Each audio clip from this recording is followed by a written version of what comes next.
Assalamu alaikum viewers. I am back with the next video which is about paleogeography.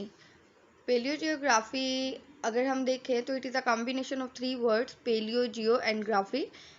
तो इसमें हम किसी तरह से फॉसिल्स को लेके जब अर्थ की स्टडी करते हैं कि अर्थ पिछले टाइम से लेके अब तक उसमें क्या चेंजेस आए या कैसे उसकी डिवीजन हुई, इन सब चीज़ों को जब हम डिफरेंट एविडेंसेस के थ्रू स्टडी करते हैं तो इस पूरे प्रोसेस को, पूरे एनालिसिस को हम पेलियोजियोग्राफी का नाम दे देते हैं। तो देखिए, पेलियोजियोग्राफी को अगर हम डिफाइन करें तो आप इस तरीके से कर सकते हैं कि palaeogeography is the study of the distribution of the continents through geologic time through examining the preserved material in the stratigraphic record. कि इसमें अर्थ की डिफरेंट लेयर से आपको जो फॉसिल्स या डिफरेंट एविडेंसेस या डिफरेंट रिकॉर्ड मिलता है, उसको यूज़ करते हुए आप टाइम के साथ साथ जब एक कॉन्टिनेंट की या अर्थ की डिस्ट्रीब्यूशन की स्टडी करते हैं तो उस पूरे प्रोसेस को हम पेलियोजियोग्राफी का नाम दे देते हैं। उसके बाद नेक्स्ट स्लाइड पे अगर हम देखें तो ऑलमोस्ट यही सब बातें हैं कि ये तमाम एविडेंसेस जो हमें मिलते हैं उसको हम डिफरेंट थेरीज को अंडरस्टैंड करने के लिए यूज़ कर सकते हैं। There are two different theories which is continental drift theory and plate tectonics theory, जिसमें कि ये सब एविडेंसेस को यूज़ किया गया और इन एविडेंसेस के अकॉर्डिंग इन थेरीज की मदद से जो है इन सब चीज़ों को एक्सप्लेन करने की कोशिश की गई। और इन दोनों थेरीज के लिए एक कॉमन कलेक्टिव टर्म भी हम यूज़ कर सकते हैं, दैट इज़ पेलियोजियोग्राफिक थेरीज। अच्छा जी, अब हम बात करते हैं डिफरेंट एस्पेक्ट्स के ऊपर। तो it's just like a story. अगर आप देखें तो एक टाइम था जब लोग ये सोचते थे कि अर्थ जो है वो मूव नहीं करती, उसमें किसी भी तरह का चेंज नहीं आता, दैट इज़ स्टैटिक। बट लोगों का ये मानना गलत था और इसको जो है प्रूव करने की किसने कोशिश की, अल्फ्रेड वेगनार ने, which is the German metrologist. उसने कहा कि जो लोग ये सोचते हैं कि अर्थ जो है that is static and can't move and can't change, तो लोग जो है वो ये गलत सोचते हैं। इस बात को प्रूव करने के लिए उसने एक हाइपोथेसिस बनाया और उस हाइपोथेसिस में उसने क्या बताने की कोशिश की कि अर्थ जो थी या अर्थ का जो कॉन्टिनेंटल पार्ट या लैंड मास जो था वो एक टाइम पे एक पॉइंट पे इकट्ठा था, जो कि एक दूसरे के साथ कॉस्ट लाइन की मदद से जुड़े हुए थे। और इन सब चीज़ों को हम समझ सकते हैं with the help of two theories which is continental drift theory and plate tectonics theory. तो वैगनर ने कहा कि जी लोग जो हैं ये गलत सोचते हैं कि अर्थ जो है वो स्टैटिक है। वो कहता था कि अर्थ जो है वो अपनी पोजीशन चेंज करती रहती है, उसकी नेचर में चेंज आ सकता है। तो अब हम इन्हीं सभी बातों को with the help of some evidences discuss करेंगे। तो फर्स्ट हम कॉन्टिनेंटल ड्रिफ्ट थ्योरी के ऊपर बात करते हैं। कॉन्टिनेंटल ड्रिफ्ट थ्योरी, इसका भी अगर आप नाम समझ लें तो काफ़ी हद तक चीज़ों को अंडरस्टैंड कर लेते हैं। तो कॉन्टिनेंटल ड्रिफ्ट थ्योरी देखिए, कॉन्टिनेंट मतलब कॉन्टिनेंट एंड ड्रिफ्ट मतलब मूवमेंट। कि एक कॉन्टिनेंट में जब डिफरेंट मूवमेंट होती हैं, डिफरेंट डिवीजन्स आती हैं उसके लैंड मास में, तो उस पूरी थ्योरी को एक हम नाम दे देते हैं which is called as continental drift theory. इसका जनरल व्यू हम ले लेते हैं कि इस कॉन्टिनेंटल ड्रिफ्ट थ्योरी में हम क्या चीज़ देखेंगे। देखिए, आपको बैकग्राउंड में एक पिक्चर शो हो रही होगी जिसमें कि तीन जो है वो आपको व्यूज़ दिखाए गए हैं। फर्स्ट जो है उसमें बात करें कि ये जो टाइम पीरियड था that is about 200 million years ago. इस टाइम पे अर्थ के लैंड मास में अभी किसी भी तरह की डिवीजन नहीं हुई थी। उस टाइम पे आप कह सकते हैं कि अर्थ जो है पूरी इकट्ठी थी। उस टाइम पे उस पूरे अर्थ के लैंड मास को एक नाम दिया जाता था जी, Pangaea, which is called as all earth. उसके बाद जैसे जैसे टाइम गुजरा तो देखा गया कि 135 मिलियन ईयर्स अगो पहले फर्स्ट डिवीजन जो देखी गई वो हुई। पैंगेया जो है वो डिवाइड होके टू, आप कह लें टू में कन्वर्ट हो गया। एक को नाम दे दिया गया लॉरेशिया और दूसरे को नाम दे दिया गया गोंडवाना। अब गोंडवाना जो है, इसको गोंडवाना रीजन इसलिए कहा जाता है क्योंकि एक तो ये बात कि गोंड ट्राइब इंडियन कबीले का नाम था एक गोंड, उसकी वजह से इसको गोंडवाना कहा जाता है। और क्यों कहा जाता है कि सबसे पहले जो एविडेंसेस मिले थे वो उस जगह पे मिले थे जहाँ पे ये कबीला रहा करता था। इस वजह से इस पूरे खित्ते को नाम दे दिया गया गोंडवाना। उसके बाद फिर देखें जैसे जैसे टाइम गुजरा तो और सब डिवीजन होती गई इसमें। फर्दर जो है वो आज के टाइम पे आप इसके आगे चलते जाएं तो जो हमें प्रेजेंट टाइम पे अर्थ की जो पोजीशन है डिफरेंट रीजन्स की, उसके अकॉर्डिंग वो डिवीजन्स हो गई। उसके बाद अब हम बात करते हैं जी इसके इंट्रोडक्शन पे कॉन्टिनेंटल ड्रिफ्ट थ्योरी की, ये जो यहाँ पे लिखा हुआ है।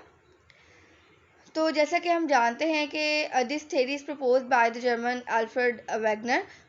तो उसने कब ये थ्योरी पेश की थी? 1912 में।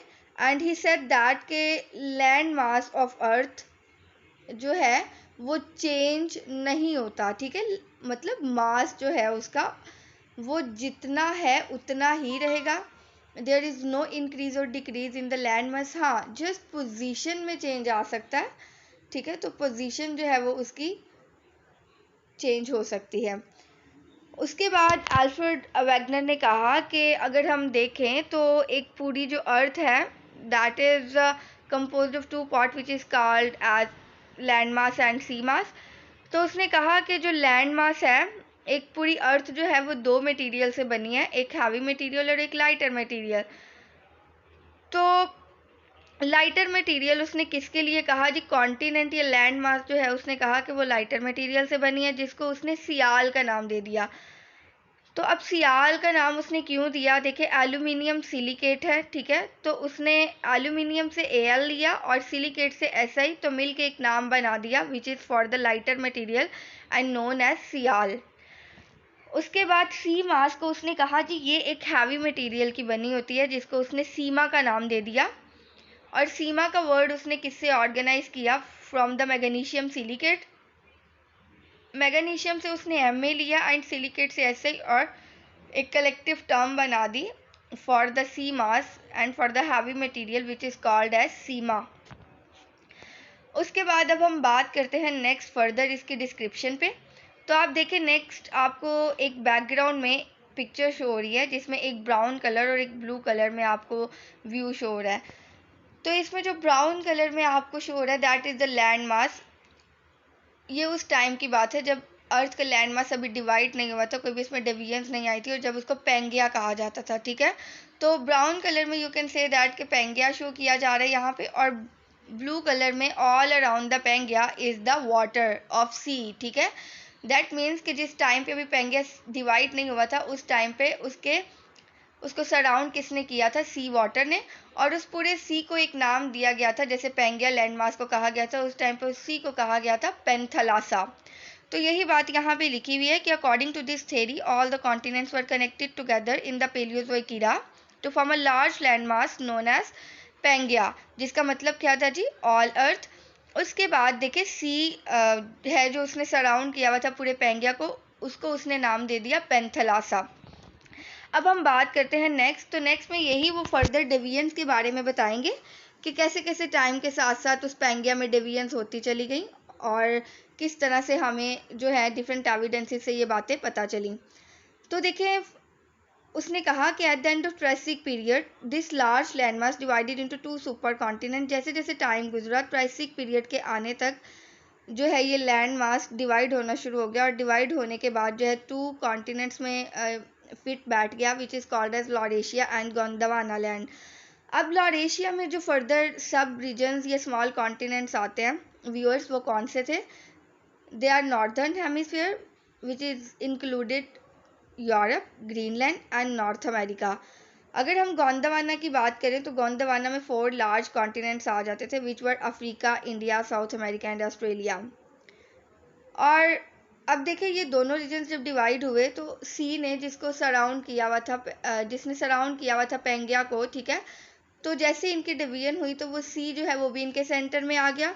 अब वो सी जिसने जो इनके सेंटर में था और जिससे ये दोनों रीजन्स लॉरेशिया और गोंडवाना सेपरेट हो रहे थे, उसको उन्होंने नाम दे दिया तैथिस सी, ठीक है। तो Tethys sea is that part of sea which divides the Laurasia and Gondwana. उसके बाद अब हम बात करते हैं एविडेंसेस के हवाले से। तो 1911 में अगर हम देखें तो एक पेपर पब्लिश किया गया था जिसमें डिफरेंट एनिमल्स और प्लांट्स के फॉसिल जो कि है तो सेम प्लांट और एनिमल्स के फॉसिल्स थे, बट डिफरेंट जगहों पे मिले थे, जो कि ये इंडिकेट करते हैं कि देखिए सेम प्लांट है, सेम एनिमल है, उनके फॉसिल बट डिफरेंट जगहों पे मिल रहे हैं। तो दैट मीन्स कि एक टाइम पे ये पूरी अर्थ का जो लैंड मास है वो इकट्ठा था, ठीक है। तो अब जो फॉसिल्स हाईलाइट किए गए थे उस पेपर में वो मोस्टली रेप्टाइल्स के थे, और एक प्लांट था, फर्न कैटेगरी में आता था, which is tropical fern plant. तो उनके नाम क्या क्या थे जी? मीजोसॉरस, जो कि फ्रेश वाटर रेप्टाइल कंसीडर किया जाता है, Lystrosaurus which is a land reptile, and Cynognathus which is also a land reptile. और प्लांट में जी Glossopteris which is a tropical fern plant. तो इनको लेते हुए, डिफरेंट एविडेंसेस को यूज़ करते हुए इन सभी बातों को हाईलाइट किया गया था। अब देखते हैं जी, जैसे जैसे टाइम गुजरा उन्होंने कहा ये कॉन्टिनेंट्स फर्दर सब डिवाइड होते गए, और आप देखें तो उसने कहा, वेगनर ने, कि जहाँ से ये सब डिवाइड हुए तो वहाँ पे उनकी आप बाउंड्री को देखें तो वो बिल्कुल एक पज़ल की तरह से करीब लाने के बाद फिट बैठते हैं। जैसे दो पज़ल हैं, आप सॉल्व कर रहे हैं, ठीक है, तो जब पज़ल को सॉल्व करते हैं तो वो पज़ल आपस में फिट बैठते हैं, उनकी बाउंड्रीज बिल्कुल इसी तरीके से। डिफरेंट रीजन्स जो कि अब डिवाइड हो चुके हैं, जब उनको साथ लाने की कोशिश की गई, मैप में देखा गया, तो ये बात नोट की गई कि उनकी कोस्ट लाइन जो है वो ऐसी है कि वो एक दूसरे के साथ फिट बैठती है। दैट मीन्स कि वो एक टाइम पे इकट्ठे थे, और इनकी डिवीजन जो है वो आफ्टर कार्बोनिफेरस पीरियड स्टार्ट हुई और अब तक होती ही चली जा रही है। और इस चीज़ को एक्सप्लेन कर रहे हैं जी वो with the help of example which is an Atlantic ocean. उन्होंने कहा कि अटलांटिक ओशन एक टाइम पे जो है फुल फॉर्म में मौजूद था सीनोज़ोइक ईरा के इयोसीन इपॉक में, और with the passage of time इसने सेपरेट होके अफ्रीका और साउथ अमेरिका को भी सेपरेट कर दिया। और जैसे जैसे टाइम गुजरा जी, प्रेजेंट डे में जैसे डिफरेंट रीजन्स मौजूद हैं ऑन डिफरेंट पोजीशन, उस फॉर्म में आपको नज़र आ रहे हैं। अब हम बात करते हैं एविडेंसेस के ऊपर, कि ऐसे कौन से एविडेंसेस हैं जो कि कॉन्टिनेंटल ड्रिफ्ट थ्योरी को एक्सप्लेन करते हैं इन सभी बातों को, कि वाकई एक टाइम पे अर्थ जो है वो इकट्ठी थी। तो देखें, फर्स्ट एविडेंस जो कि हम ऑलरेडी डिस्कस भी कर चुके हैं, that is the coast line, वो बाउंड्री दो रीजन्स की जो कि एक पजल की फॉर्म में एक दूसरे के साथ मिलती है, वो एक एविडेंस था। तो यही बात वो यहाँ पे एक्सप्लेन कर रहे हैं कि separated continent fit together remarkably when put close together. अब एग्जाम्पल के साथ वो बताने की कोशिश करें कि इंडिया, साउथ अमेरिका और ऑस्ट्रेलिया को जब आप आपस में मिलाते हैं तो इनके मिलाने के बाद जब आप उसको अफ्रीका के साथ मिलाने की कोशिश करते हैं तो वो बिल्कुल फिट बैठते हैं एक दूसरे के साथ। दैट मीन्स कि वो ये तमाम पार्ट एक टाइम पे इकट्ठा था। उसके बाद दूसरा evidence which is the fossils. Fossils, similar fossils, उन्होंने कहा कि जैसा कि फर्न्स के फॉसिल थे वो देखें इंडिया, ऑस्ट्रेलिया, साउथ अमेरिका और अंटार्कटिका, इन तमाम रीजन्स पे मिले थे, जो कि ये इंडिकेट करते हैं कि ये तमाम रीजन्स एक टाइम पे एक ही रीजन थे, एक ही थे, ठीक है। उसके बाद हम बात करते हैं रॉक्स की। तो रॉक्स में देखें, उन्होंने कहा कि अगर हम रॉक्स को ऑब्जर्व करें, सेडिमेंट्री रॉक्स को, जो कि ग्रीन लैंड पे हमें मिली, तो उसमें डिफरेंट फॉसिल्स ऑब्जर्व किए गए which is of corals, and देखा गया कि ये कॉरल्स जो हैं वो रहते तो थे ट्रॉपिकल इन्वायरमेंट में, but green land is an ice land जहाँ पे बहुत ज़्यादा बर्फ़ है, लेकिन वो देखे ट्रॉपिकल फॉसिल्स हमें वहाँ पे मिल रहे, विच इंडिकेटेड दैट कि एक टाइम पे या जब ये रीजन्स इकट्ठे थे तो उस टाइम पे environment you can say that कि ट्रॉपिकल था। With the passage of time जैसे जैसे ये सेपरेट हुए, सेपरेट होने के साथ साथ इनके क्लाइमेट में भी वेरिएशन आना शुरू हो गई। तो ये सब चीज़ों को देखने के बाद हम कह सकते हैं कि 4 एविडेंसेस के बिहाफ पे कॉन्टिनेंटल ड्रिफ्ट थ्योरी को एक्सप्लेन किया गया। First evidences you can say that के coast line fit together, and the second evidence is the fossil correlation, the third evidence is the rock correlation, and the fourth evidence is pre-climatic changes, ठीक है। तो ये सब चीज़ें जो है explain करती हैं कॉन्टिनेंटल ड्रिफ्ट थ्योरी को। आगे चलते हैं जी, आगे वो गोंडवाना रीजन का नाम गोंडवाना क्यों रखा गया वो ये बता रहे हैं।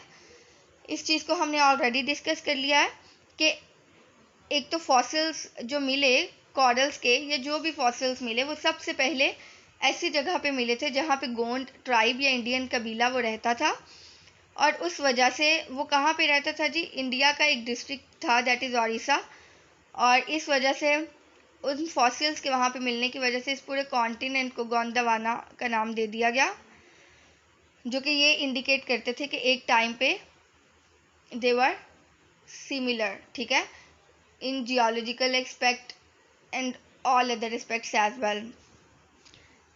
आगे हम बात करते ड्रॉबैक्स की। अब देखिए इतना ज़्यादा वैगनर ने काम किया, इवन वैगनर ने इन सभी के ऊपर एक्सप्लेनेशन फाइंड आउट करने की कोशिश की और एक्सप्लोर कर रहा था। अभी 1912 में उसने ये थ्योरी पेश की थी और 1930 में वैगनर की डेथ हुई थी, और उसकी डेथ भी ग्रीनलैंड पे जो है स्टडी करते हुए ही उसकी डेथ हुई थी। इन्हीं सभी क्वेश्चंस के वो आंसर्स फाइंड आउट करने की कोशिश कर रहा था, लेकिन इतनी सारी मेहनत करने के बावजूद उसकी थ्योरी को डिस्कार्ड कर दिया गया, क्रिटिसाइज़ किया गया। अब किन बिहाफ पे उसकी थ्योरी को क्रिटिसाइज़ किया गया उनको देखने की कोशिश करते हैं।